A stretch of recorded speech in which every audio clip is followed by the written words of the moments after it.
Hey everyone, welcome back to Shop Dog Fabrication.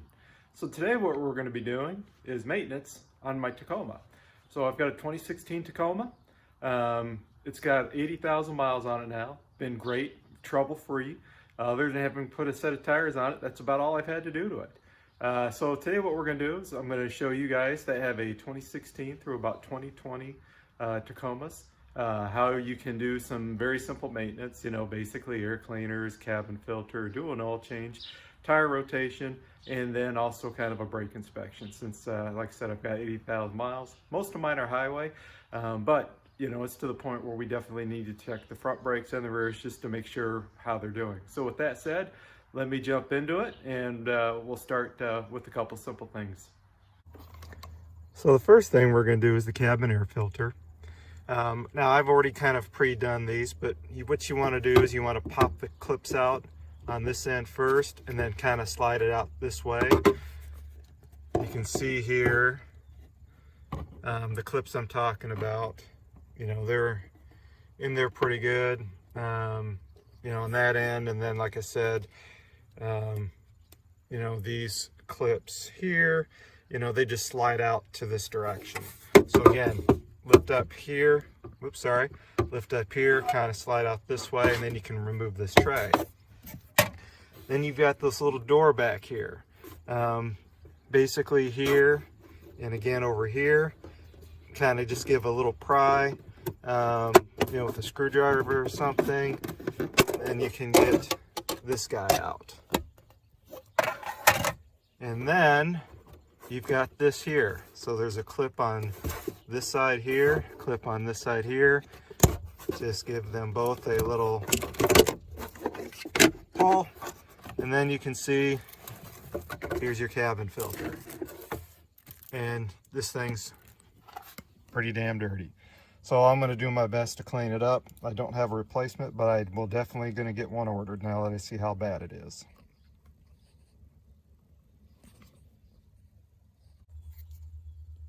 So I took my shop vac to it, shop vac'd it out as best I could, and it's a whole lot cleaner. You can see the backside here, it was really more all white when it started. There's the part number for the replacement one. But anyway, I've cleaned it up for right now. I'm going to go ahead and order a new one of these, and we'll get it in and I'll replace it. But that is how you go about replacing your cabin air filter.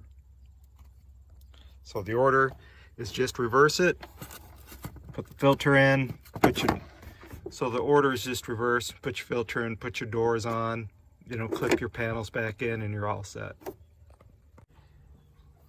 All right, the next thing we're going to do is check our filter. So your filter, as you can see, is over here to the left side of the engine as you stand in front. Pop those two clips loose, and try to do this one-handed.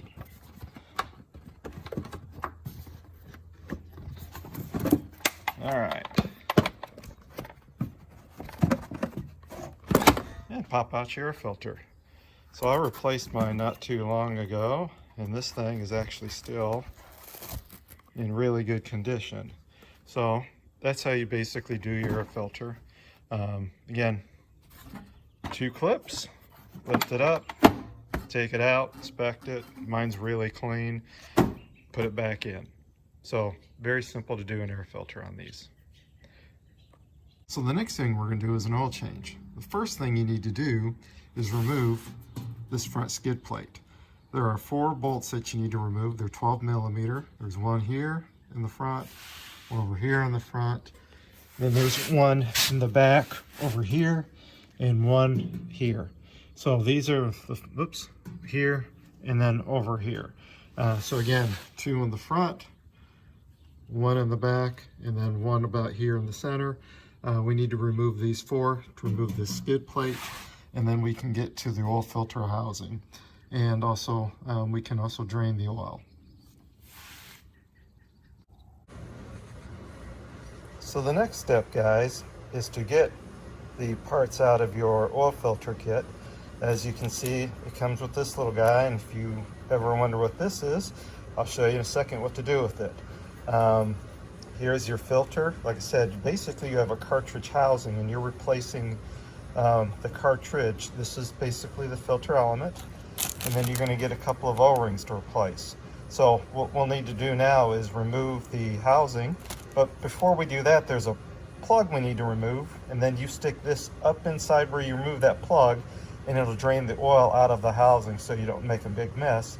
Or you can do sometimes what I do and just remove the filter housing and make the mess, and let's just let the drain pan catch it all. But I'll show you guys how this works. But what you will need is a special adapter to remove the housing. Now you don't need to, you just use a 3/8 ratchet and an extension and remove that little plug I was talking about, to where you can stick this up in it and it'll drain the oil. But to remove the housing itself to replace the filter cartridge, you'll need one of these. You can get these off Amazon, you can get these at your local auto parts stores. They're about 15 bucks, I think, 10 to $15. And then, like I said, you know, the reason being is you've got these little notches, as you can see, that catches on the filter housing, and that's what you'll be able to use to remove it and install it. So with that said, let me crawl under here and I'll show you how to remove that little drain plug, and then how to use this to drain the oil out, and then we'll remove this, and then we'll replace all these parts, put it all back together, and fill it up with oil. Now I use genuine Toyota parts. I got these off Amazon as a 3-pack. You know, basically I'm down to my last one for my next oil change, and you can see here's the part number of what I ordered. All right, so here you can see, here's that plug that we need to remove first.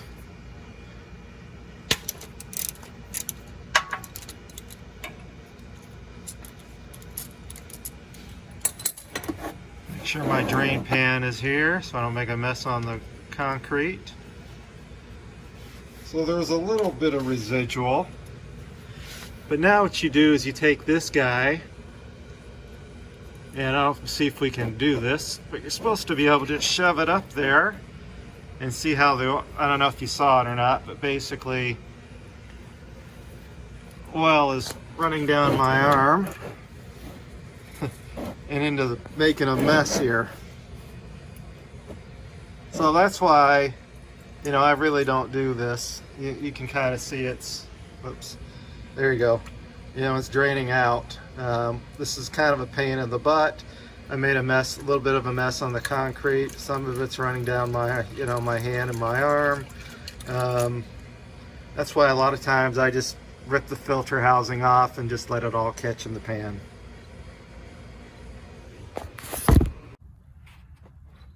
All right, so now that I've made the mess, you know, I'm using that special socket tool that I had to buy, and basically, you know, we more or less just pop this on here. I can't really do it with one hand, but I'm gonna go ahead and loosen this up and remove the housing, and then I'll show you the filter cartridge, you know, and the O-rings and everything, and put it all back together.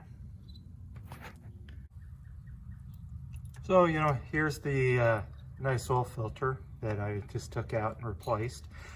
Definitely doesn't look as nice as the new one.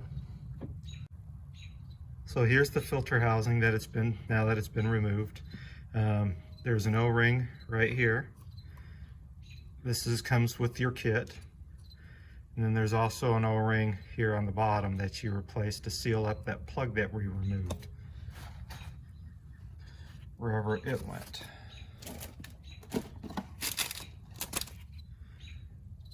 So here's that plug that we removed. It threads on right here. And so you get an O-ring to replace here to seal up this plug to the body. And then you get an O-ring here in that kit that you replace here. So all you need to do is take the new filter, slip it down in there, replace that O-ring, put that O-ring on, put the plug on before you put this in. It's easier that way. Like I said, you put this O-ring on, and then you just thread it back up into the engine, and then you add your engine oil.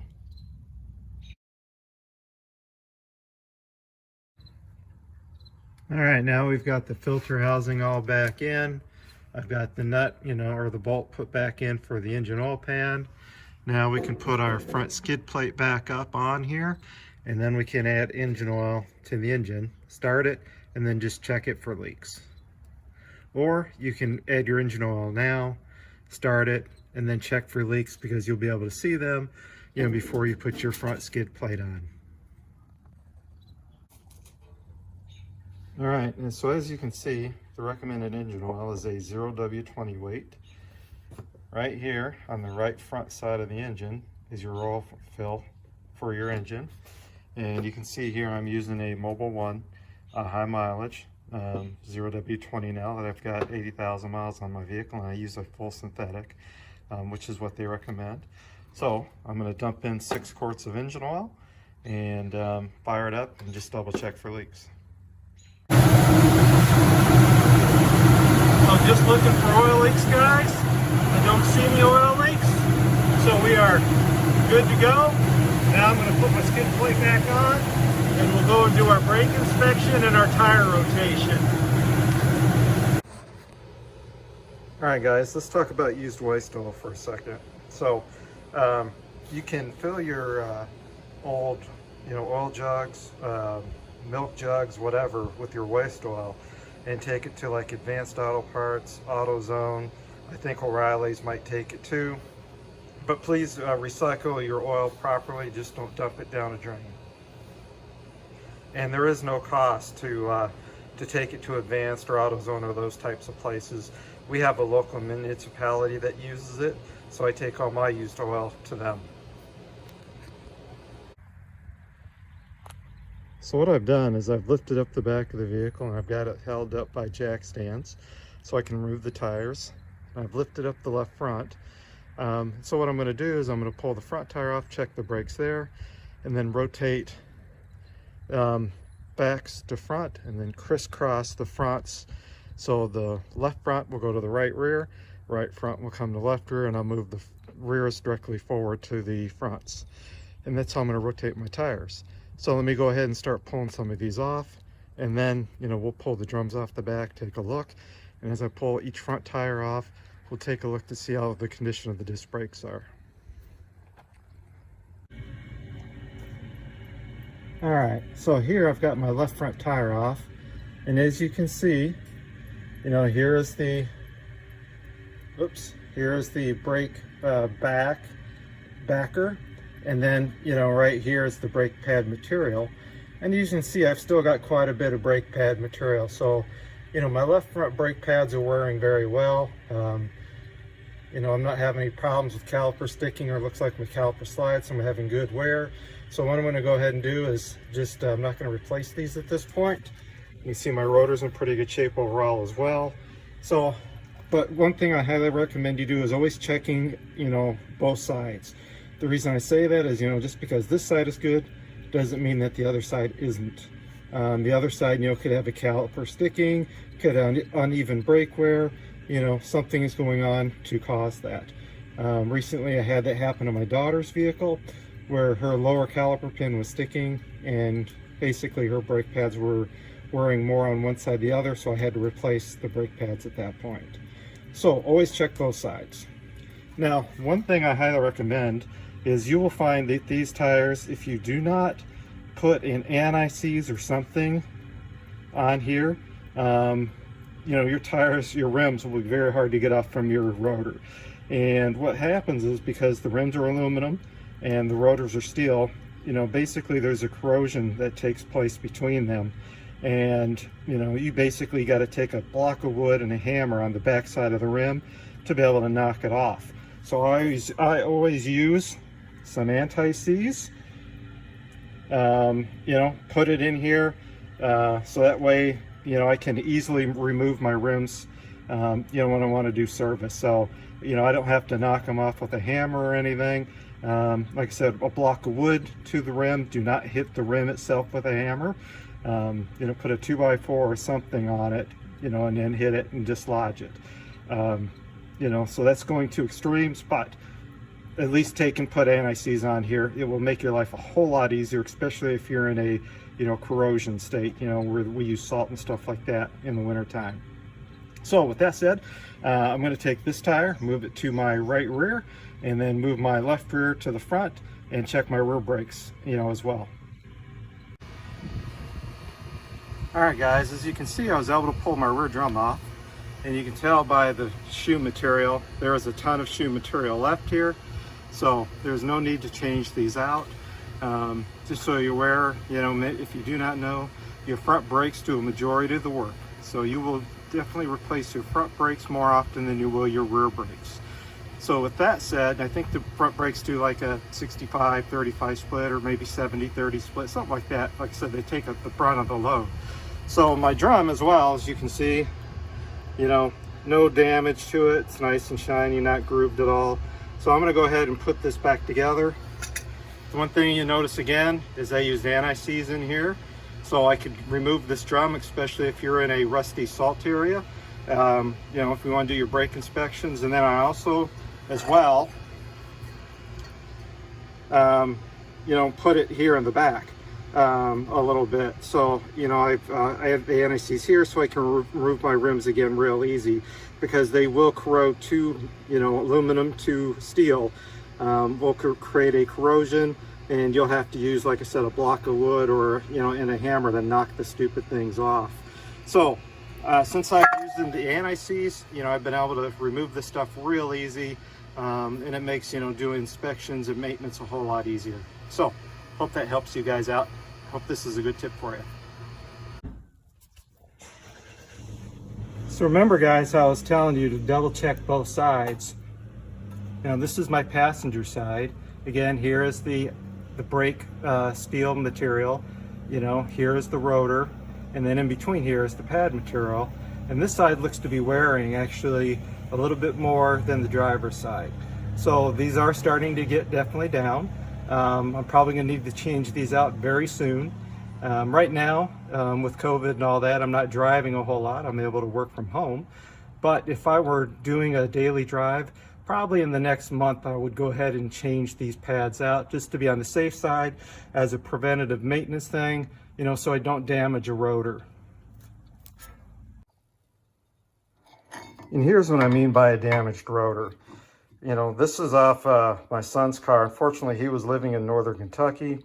He heard a noise, and what had happened is one of his caliper pins froze, stuck, and caused his brake pad, not to release.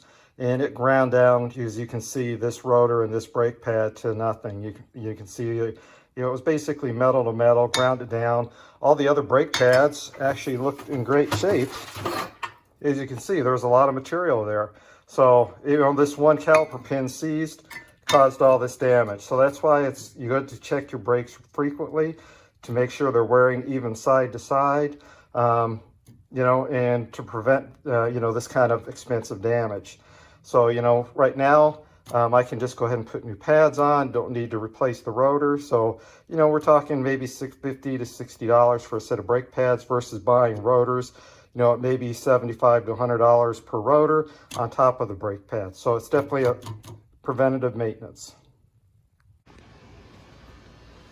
So hey guys, I hope this video helped you understand, how easy it is to do some maintenance.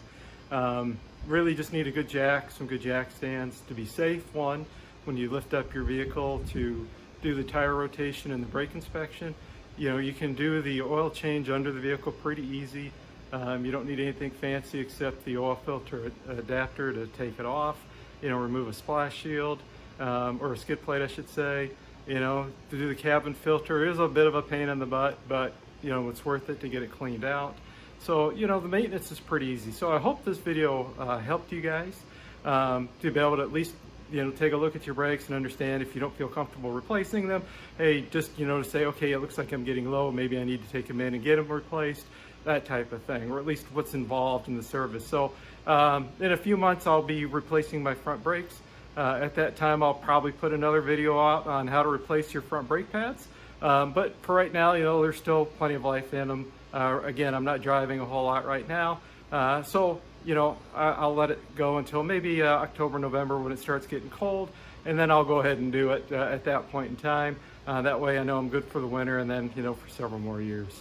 So with that said, I hope you liked the video. Thanks for watching. As they say, like, subscribe, hit the little bell for future content.